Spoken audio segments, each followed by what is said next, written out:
એક્ટિવિટીને લઈને ફરિયાદ કરવામાં આવી છે, ત્યાંના કલેક્ટરને આ અંગે ફરિયાદ કરવામાં આવી છે અને કેટલીક બાબતોની નોંધ લેવા માટે કહેવામાં આવ્યું છે।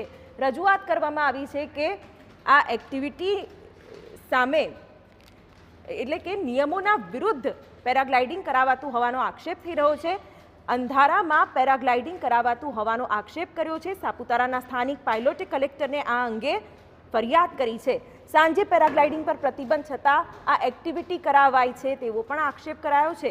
અંધારામાં ચાલતા પેરાગ્લાઇડિંગ એક્ટિવિટીનો વિડીયો વાયરલ થયો છે અને પ્રવાસીઓના જીવ જોખમમાં મૂકીને પેરાગ્લાઇડિંગ થતું હોવાનો પણ ઉલ્લેખ કરાયો છે।